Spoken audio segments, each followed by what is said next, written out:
So Barbara Lamb, we're at Laughlin, Nevada.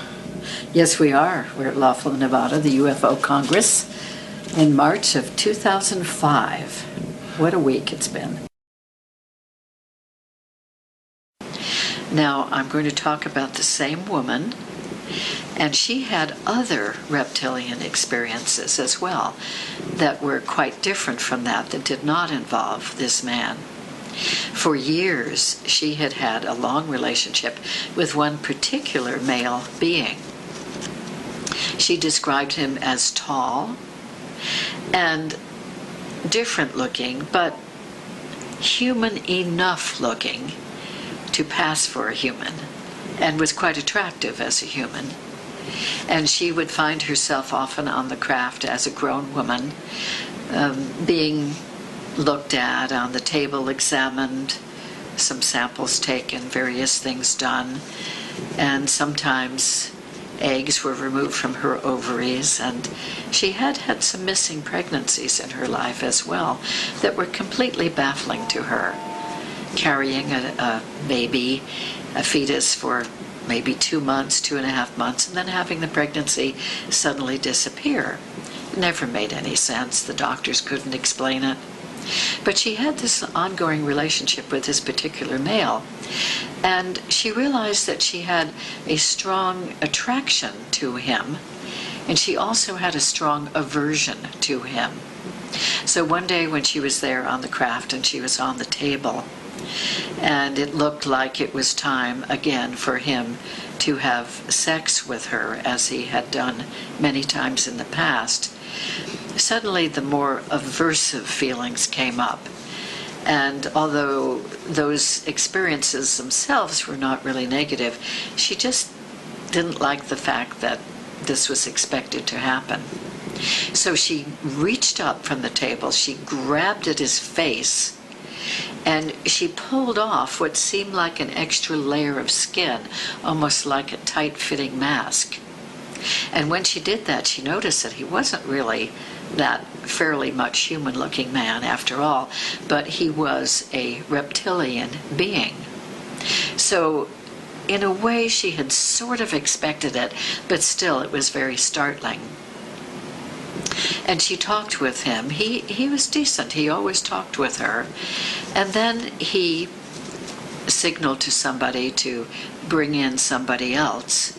And that somebody else was a young boy. She guessed probably around age 5 or 6. And the boy was brought over to her, and this reptilian male said, "This is our son. And we know that you don't know about him, but it's time for you to know, and it's time for him to have a good meeting with his mother." So there she was by this time, sitting on top of the medical table with her feet hanging down, and she looked at this boy, and on the one hand he had sort of semi-reptilian features, and that was a bit putting off for her, but she had a good feeling about him. So she slid down from the table and she knelt down. She put her arms around that boy, that reptilian human hybrid boy, and embraced him and felt the strength of this boy, the sturdiness, the goodness. This boy was radiating a good kind of frequency. So she held this boy, and then she looked at his face and looked in his eyes, which were not really like her eyes, not like human eyes.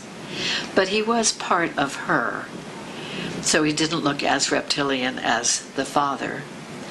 And she said, "Oh, I'm so amazed. I didn't even know you existed. And I'm even more amazed that I have feelings of love for you. I'd like to take you back with me to Earth and raise you on Earth." She was very surprised that she felt this way, but she did. But the reptilian father said, "No, he cannot go back with you to Earth. He would not survive there very long. He needs to stay with us. And besides that, the human children would be very cruel to him. We would not want that for him."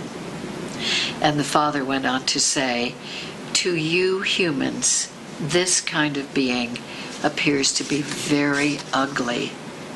But to us, he is absolutely beautiful.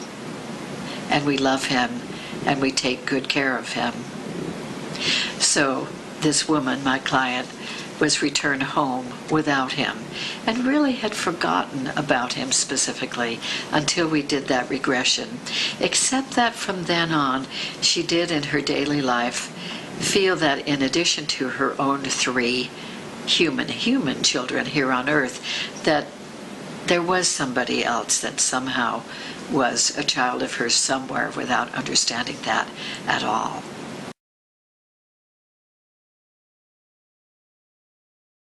I'd like to tell you now about Mr. B. Mr. B had many experiences with different kinds of extraterrestrials, and in one of the regressions that we did, he found himself in a fairly small room with what certainly seemed to be on board a craft. There were some panels all around the side, and there was a horizontal table there toward the middle of the room that seemed to have some sort of viewing window in it. He was surprised as he looked around, not to see the other beings, because he had been with them many times, but he was surprised to see me there. And I was dressed in a long white robe, rather like a lab coat, a scientist type of garment, and he had that kind of garment on too. So everybody there, including him and including me, we were very busy just tending to our work there, that I was looking through this horizontal viewing sort of window, and he was operating some other kinds of controls, and the other beings were working, and we were just minding our own business and doing what we were there to do.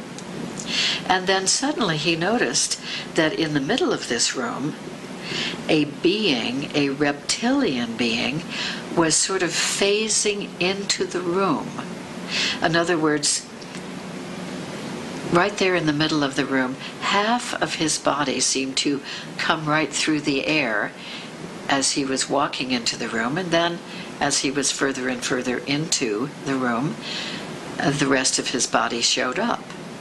And he was dressed amazingly, according to Mr. B. He was very sturdy, muscular, stalwart. He looked very proud. He reminded Mr. B of a Roman general of some type, with sort of a breastplate and epaulettes, or some kind of shaping or padding on his shoulders. He had clothing on all the way down, and he had sort of greenish, brownish, variegated skin, and sort of a rough, bumpy, reptilian skin texture. But he seemed to be a very proud being, as if he felt very entitled walking around the room. Mr. B said that I looked up from my viewing table and looked at this being and said, "Oh, no. Not now. We're busy working." As if I was thinking that this particular being, or this kind of being, was just bothersome, a pest. And so I said, "Not now. This is the control room. Go back to wherever you came from. We don't need this now." And apparently I had a lot of feeling about that and communicated that. And the being sort of backed up, and the back of him couldn't be seen anymore, and then the middle of him couldn't be seen, and the front of him couldn't be seen. So he seemed to have retreated into another dimension. Talk now about Mrs. C. Mrs. C is now a young woman, and she's probably in her early 40s, I would guess. A very attractive, artistic woman. And one day, she was in a bookstore, sort of a metaphysical bookstore, in Los Angeles, California. And as she was waiting in the queue to pay her bill for the books she was buying, she had to wait there a few minutes, and she looked over to the side of the room, and in front of some of the bookcases there, she could see that there were 7 beings, tall beings, standing there. And she looked at them more closely. She could see through them, sort of semi-see through them. But yet she could see them clearly. She could see their faces, see their eyes. They were strong and muscular. They seemed to have some sort of clothing on. And they were all looking directly at her, even though there were a number of other people around. And as she waited in line and she got closer and closer to the cash register, she'd keep turning her head and looking over and seeing them. They gave a little nod as if they could see that she was seeing them. And she noticed that they weren't feeling threatening in any way at all, and that, in fact, that they seemed familiar to her from somewhere. And this started her wondering about the possibility of having extraterrestrial experiences.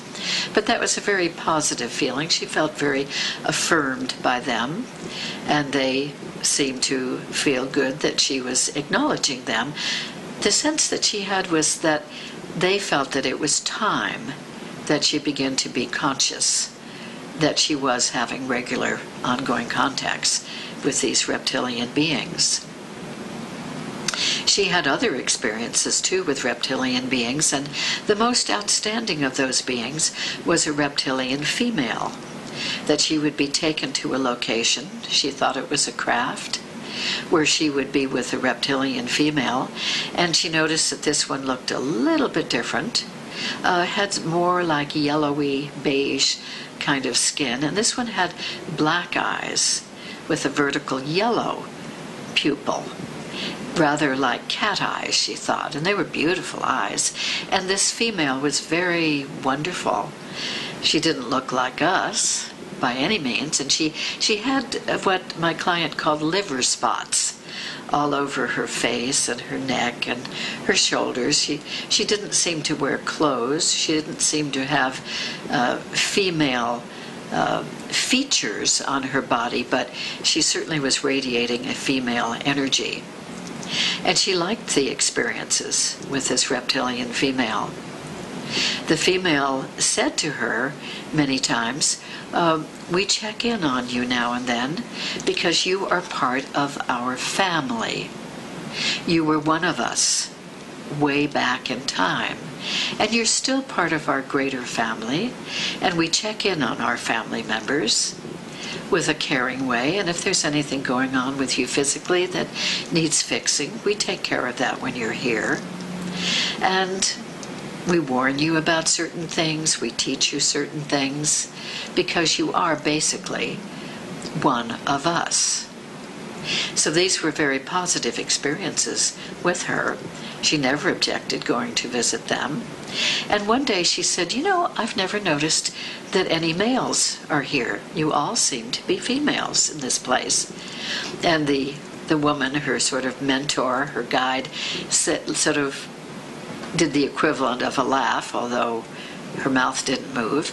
But she said, oh, we don't have any use for the men. You know, we don't have any males around. We don't need them. They do their own thing elsewhere. And we have our own way of being reproduced. We need them for that, yes, but we don't need them for anything else.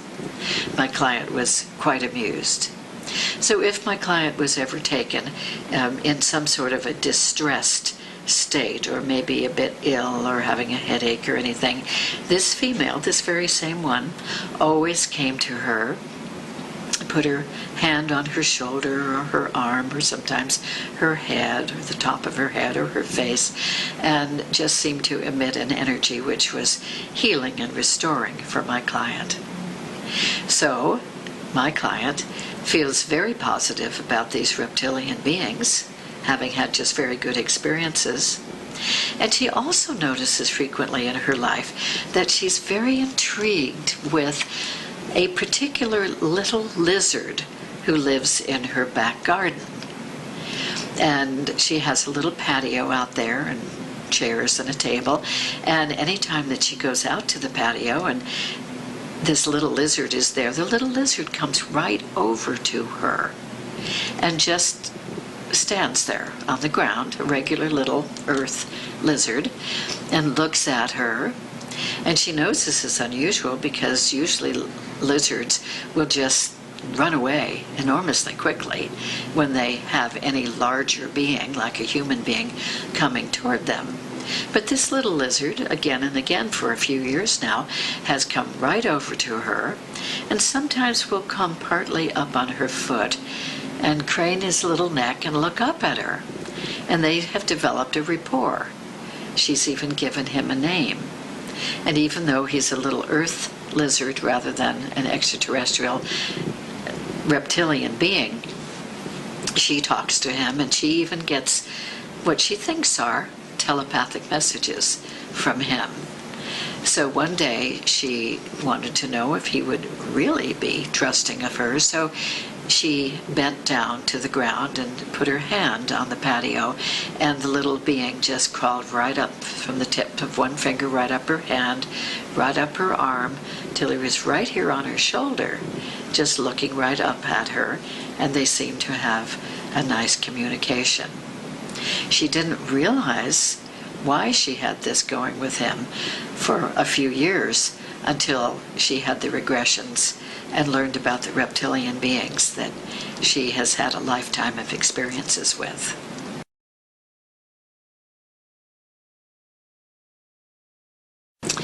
Just to conclude about this, I want to refer back again to wonderful Dr. John Mack, who asked me to share the reptilian cases that I've had, share it with a broader audience, with him sharing about those reptilian experiences that he has had with some of his clients. And both of us feel very strongly that there's something very important, something very interdimensional going on here with these beings. And so not only do we want to balance out the whole look that people have, the whole sort of survey of extraterrestrial beings that people are adding to all the time, but we thought it was important to bring out the reptilian beings, because they're not written about as much and they're not spoken about publicly very much. And some people who have extraterrestrial experiences tend to want to sort of put out of their mind any experiences that they've had with reptilian beings. But we can see from some of the cases that I've been sharing that some of these reptilian beings are fearful to the people and feel threatening to them and do things that the people don't like. But yet, other reptilian beings, perhaps a subspecies of reptilian beings, are received much more favorably by the people.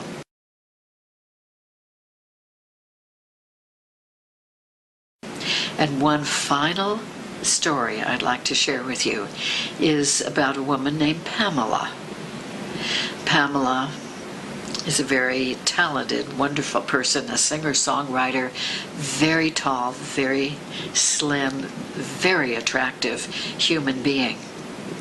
Pamela knew that she had been having experiences with reptilian beings and that she'd had a lot of sexual experiences with them, and that these sexual experiences were fantastically wonderful, extremely pleasurable for her. And being sort of a public person, she was very happy to share the stories about the sex with her reptilian males. Well, one day she came to me for a regression, and it was a very different thing that came out in the regression, but it still involved reptilians. In this regression, it seemed like she was way back in time, perhaps many thousands of years ago, or perhaps on a different planet. It was hard to tell. But in this experience, she herself was a very tall, well-built, muscular reptilian male. And she was amongst a very large group, almost like an army phalanx of male reptilians.